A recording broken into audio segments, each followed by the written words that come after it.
नमस्कार, मैं हूं माही सिंह और आप देख रहे हैं नेक्स्ट 9 न्यूज। आज बात करने वाले हैं महाराष्ट्र की सियासत को लेकर। जी हां, शिवसेना यूबीटी प्रमुख उद्धव ठाकरे ने शनिवार को कहा है कि चुनाव बाद किसी भी गद्दार को पार्टी में प्रवेश नहीं करने दिया जाएगा। उन्होंने कहा कि ये लोग 1.5 महीने से बेरोजगार हो जाएंगे, ऐसे में पार्टी उन्हें काम भी नहीं देगी। उद्धव ठाकरे ने कहा कि बात नवंबर में होने वाले महाराष्ट्र विधानसभा चुनाव के संदर्भ में ये बात उन्होंने कह दी है।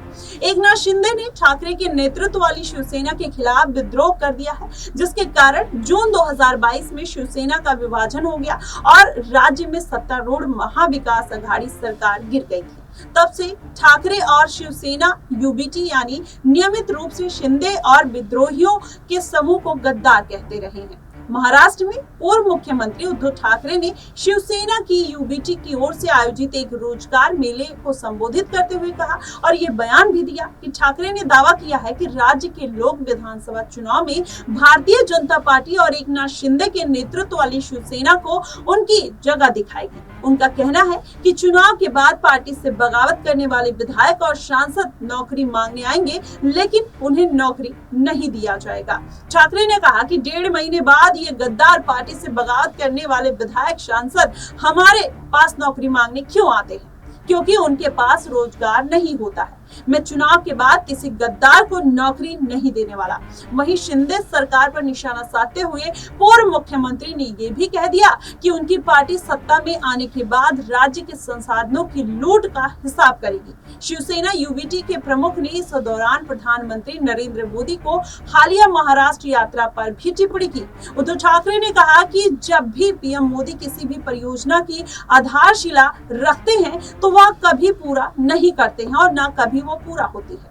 उन्होंने दावा किया कि राज्य में अस्थिरता के कारण 2022 में उनकी सरकार गिरने के बाद महाराष्ट्र में कोई भी परियोजना शुरू नहीं हुई। उन्होंने कहा कि पूर्व सहयोगी बीजेपी पर हिंदुत्व को लेकर कटाक्ष भी किया।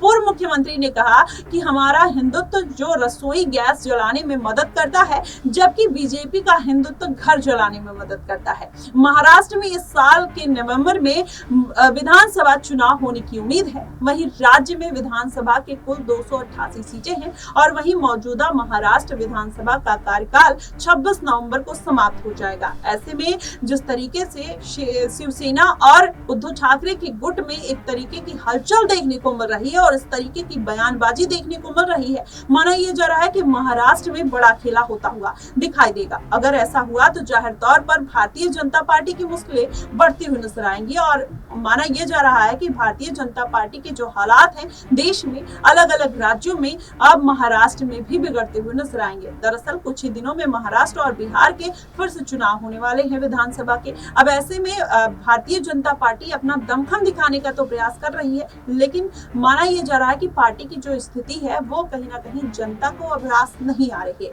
जनता भी बदलाव चाहती है, इसलिए अलग अलग विकल्प तलाशती हुई नजर आ रही है। ऐसे में विकल्प के तौर पर देखा जाए तो कांग्रेस पार्टी के अलावा जनता के पास कोई और विकल्प नहीं है। यही कारण है कि 10 साल बाद हर जगह अब भारतीय जनता पार्टी की सरकार गिरती हुई नजर आ रही है। हालांकि इस बार के लोकसभा चुनाव में गिरते पड़ते भारतीय जनता पार्टी ने लोकसभा में तो अपनी सरकार, केंद्र में अपनी सरकार तो बना ली, लेकिन इस बार राज्यों में कहीं ना कहीं ये कह पाना मुश्किल होगा और भारतीय जनता पार्टी सभी राज्यों में अपनी सरकार बना पाएगी, अब इस बार कहना मुश्किल है। हरियाणा में भारतीय जनता पार्टी की बिगड़ती हुई हालत से ये तय माना जा रहा है। अब देखना यह होगा कि महाराष्ट्र में आखिरकार भारतीय जनता पार्टी के क्या समीकरण बनने वाले हैं।